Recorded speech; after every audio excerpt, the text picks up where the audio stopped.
Vision news में आपका स्वागत है। मैं हूं आपके साथ वीना। छत्तीसगढ़ के बस्तर में नगरनार प्लांट के निजीकरण का मुद्दा एक बार फिर कांग्रेस ने उठाया है और इस पर सियासी बयानबाजियां भी शुरू हो गई है। कांग्रेस आरोप लगा रही है कि बीजेपी की सरकार इस वित्तीय वर्ष के अंत तक नगरनार प्लांट का निजीकरण चाहती है। पूर्व डिप्टी सीएम टीएस सिंहदेव ने बस्तर के नगरनार प्लांट के निजीकरण की साजिश का आरोप लगाया है। सोशल मीडिया प्लेटफॉर्म एक्स पर वीडियो मैसेज जारी कर सिंहदेव ने कहा है कि नगरनार प्लांट को एनएमडीसी की पेरेंट बॉडी से डी-लिंक कर दिया गया है। इससे नगरनार प्लांट का निजीकरण किया जा सकता है। ये बस्तर और छत्तीसगढ़ की जनता के साथ वादा खिलाफी है। और इस पूरे मामले को वादा खिलाफी क्यों कह रहे हैं, अमित शाह का ये बयान देख के आप साफ तौर पर समझ सकते हैं। हम जब सरकार में थे, चावल खरीदना शुरू किया।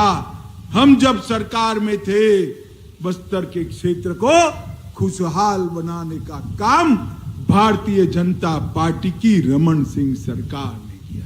ये जोर से झूठ बोलने वाली सरकार है। अभी अभी कहा कि नगरनार स्टील प्लांट इसका निजीकरण होगा।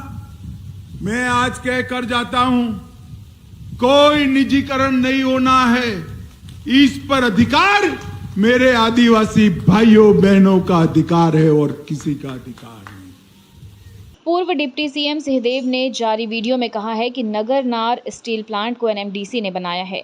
सेमी सेंट्रल गवर्नमेंट की स्कीम के तहत छत्तीसगढ़ सरकार ने जमीन अधिग्रहण कर स्टील प्लांट लगाने के लिए दिया है। नगरनार प्लांट का पूर्व में निजीकरण का विरोध भी किया गया था। ये सीधे तौर पर बस्तर की जनता के साथ वादा खिलाफी है। एक अखबार में 16 तारीख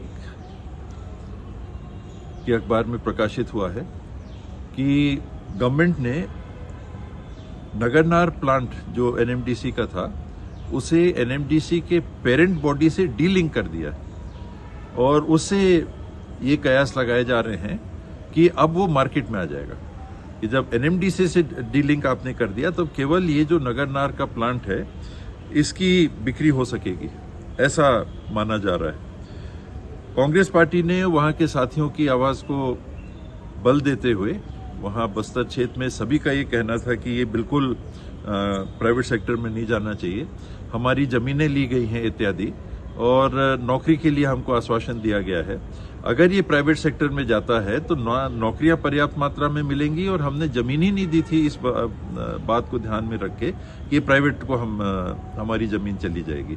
तो ये गलत तरीके से सरकार का रवैया कि हम खरीद रहे हैं, सरकार पब्लिक के लिए खरीद रही है, पब्लिक के लोगों को नौकरी मिलेगी, आरक्षण भी लागू होगा, स्थानीय लोगों को नौकरी मिलेगी और बाद में फिर पीछे के दरवाजे से इसको निजी क्षेत्र में दे दिया जा रहा है। साथ ही लोगों का कहना है कि 20 अक्टूबर 2023 अमित शाह जी चुनाव के पहले छत्तीसगढ़ आए थे और उन्होंने यहाँ बयान दिया था, स्पष्ट रूप से कहा था कि नगरनार प्लांट प्राइवेट सेक्टर में नहीं जाएगा।